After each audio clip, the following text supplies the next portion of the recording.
thing about Cancer the crab is that most crabs have large claws that hold on to things.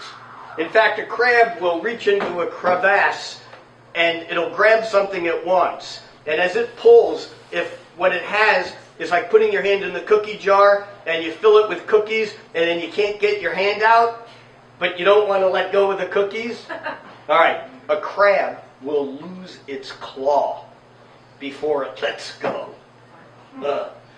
What that means in our lives is that Cancerian-type people hold on to emotions, hold on to relationships, hold on to family history, hold on to things and don't let go. There's a loyalty, but also a tenacity and also a resistance to change because we hold on to things from the past. And even if it means losing our hand or losing a marriage or losing our heart, we still don't let go. This is a crab trait. The other trait of the crab is that the crab, because the claws are so big, crabs can't run very fast if they're going forward. So crabs, when they need to really gain speed, move sideways or backwards. If a crab wants to get somewhere fast, it turns around and goes backwards. So over the last few days, we've had Mercury enter the sign of Cancer, followed by Venus entering Cancer. Just a couple days ago, Venus entered Cancer on the 2nd. Today is the 5th, so just over the weekend. Now, when a planet enters the sign of Cancer, often it brings up more sweeter, more tender, vulnerable, emotional issues. And so we may be feeling some of this as preparation for the Sun and Jupiter and Mars all moving into Cancer over the days and weeks ahead. And so we're moving into that time of year of Cancer where we just as soon lay on our back and our bellies up to the sun by the edge of the water. That's what we do in midsummer. We act like crabs. So as Mercury and Venus move into Cancer, they're both accentuating, stimulating, titillating the already present Uranus-Pluto square. And these don't actually become exact until later in the month, but they're already being set up. We're talking here, mid-month, June 12th is one of the times when Venus is exactly square and opposed these planets. We'll kind of drill down on this a little bit. But it's already, this is a chart for today, and you can see that Mercury and Venus are already right there, ready to go, so to speak, and accentuating these changes. Now, what that means is we need to look in areas of our life, of our lives, where there's dynamic pressure for change. And even though we may not be able to affect it today, remember, this is a longer-term cycle. This is a cycle that will be holding in its pattern through the spring of 2015 and even on beyond that. So there are some changes that we can just do today. As of this evening, I'm changing my toothpaste. I'm no longer going to use this brand. I'm going to use that brand. Easy one. But what about changing your profession? That may take years. What about changing where you live, what city you live in, or buying a home, or beginning a family, or leaving a family? These are all things that happen in our lives, but it doesn't happen just... we can sometimes peg a date to it, but they're gradual changes that the events wash again and again and again to make something happen. And so I'm suggesting that we all look back over the last year and a half or so and think about where the pressures have been in our lives for change and how they may be back in our faces now. However, we have an extenuating circumstance now, which is good news, bad news. In astrology, everything is good news, bad news. The things that are most awesome sometimes are problematic. And the things that are the biggest pains in the asses are sometimes the things we look back at and go, wow, I'm really glad that happened and I had to fill in the blank. You with me? So, on the surface, this Uranus-Pluto square with Mercury and Venus, and then later on in the month and on through July, the Sun and Jupiter and Mars will all move through those points too. This on the surface is bad news because it's stress, it's tension, it's change that may not be what we expect. Not easy. On the other hand, when planets form 1/3 of a circle, like this big blue equilateral triangle, the astrological word for this is when 3 planets are an exact 120 degrees, 1/3 of a circle, 1/3 of a circle apart. We call this a grand trine. Think of it as a grand triangle. And right now we have another slow-moving pattern, not as slow-moving or dynamic as the Uranus-Pluto square, but we have Saturn, the planet of stability, forming a harmonious trine with Neptune, the planet of illusions, of dreams, of spirituality. Now, when the planet of real meets up with the planet of unreal in a harmonious way, this is a time when we can make our dreams come real.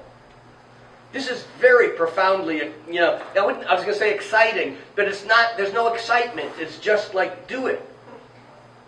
The Uranus-Pluto is exciting, but too much excitement makes it so you can't sleep. Anyone been having trouble sleeping recently?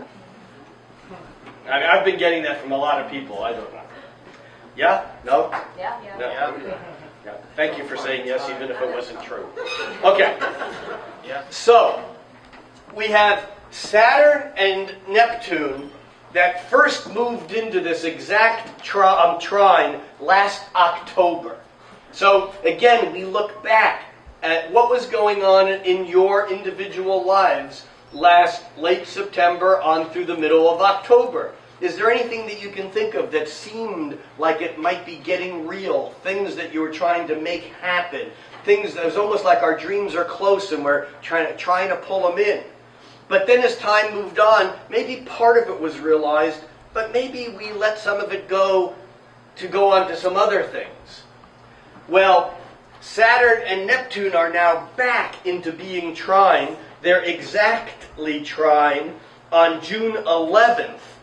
Just so we're within the week, and this is a slow-moving pattern, so a week or so, or 2 or 3 on either side is important. But the pattern comes back for the third and final time on July 19th. When we're back here the first week of July, I think it's July 4th Eve, I think we're here on July 3rd next month. We will be talking a lot about this July 19th event, because there are other planets that are making this grand trine. Saturn and Neptune, the planet of make it real and the planet of make it up, are both harmonizing right now with Mercury, how you talk, and Venus, what you like. And so there is a stability that is an emotional stability of feeling. It may not be in action, it's in feeling. Now, ostensibly, this is really good. Why? Because trines are harmonious. The energy flows. In traditional and ancient astrology, a grand trine was considered to be cool shit. I mean, this is good stuff. However, from a modern psychodynamic, psychological point of view, trines make us lazy. We can just kind of breathe through it and not do anything. Now, why this is important is we have this incredible square going on with this dynamic energy that's not letting us sleep. And then we have this other form, this other pattern going on that's saying, it's okay, you can sleep anyhow. This is one of the great mysteries about astrology, is that nothing comes in a vacuum. It's like if you try to read computer-generated reports, sometimes one thing in your chart will say you're short and the other thing will say you're tall. How do you put these things together? The fact is we're all amalgams, we're all mixtures of different things. And right now, we're all in some way getting the buzz of how unbalanced or imbalanced the universe, or our culture, our country, economics, the situation at job, the situation in a relationship, the masculine-feminine dynamic in culture, the power and money, at the top, and then everyone else doesn't have, either power or money. These things are all the Uranus-Pluto square that are being buzzed by the faster-moving planets hitting them now. And then we have this, but in here, there's a chance, there's a possibility that we might just be able to pluck that magic flower out of the depth of our dream and wake up holding it in our hand. Magic. And I think that that's part of what this month is all about. We've been through an incredible amount of stress in June with the exact Uranus-Pluto square. We had 3 eclipses. Normally there are 2 or 3 eclipses in a row. We're just coming out of eclipse season. And I think that in the midst of all of this crazy change, I think it's incumbent upon each and every one of us to find a point of stability, to become the center of our own cyclone, so to speak. A place where we can stand, a place where we can hold our feet on ground or hold a position and actually do something, create a sense of intent, a goal, a purpose during this time. And when I say this time, I don't only mean now in the next few days as the Mercury and Venus are harmonizing with the Saturn and Pluto, but I mean all the way through the middle end of July as the Sun and Mars and Jupiter, all come through that same spot and settle on that same grand trine. That's the good news. However, each of those planets will also rattle the Uranus square Pluto. Are you with me here? Okay. So, what does that mean for us? Where are we now? Well, first of all, there is a tremendous amount of change out there. But over this month, we're still in the sign of Gemini. Even though Mercury and Venus are settling down and they're swimming or floating on the tides in Cancer, the fact is that slow-moving Jupiter, which spends a whole year in a sign, is still in Gemini. The Sun is in Gemini. Mars is in Gemini. And over the next weeks and month, each of those planets move out of Gemini into Cancer. Which means that this is a time of change where we're moving from being up in our head, from being in an information overload world, into more of a place that has to do with what's going on in our gut, in our belly. The good news is that if we can get out of the rational and trust our instincts, we can make some really important and dynamic changes. The bad news is often when we go into our belly, when we go into our instincts and go beyond words, we end up being afraid. Because most of us are not very good in those realms. Our culture trains us to be mental gymnastics and emotional idiots, largely. Now, I'm not saying that we can't get there and we can't work with it, and in a way, this is a call to work with it. So, we have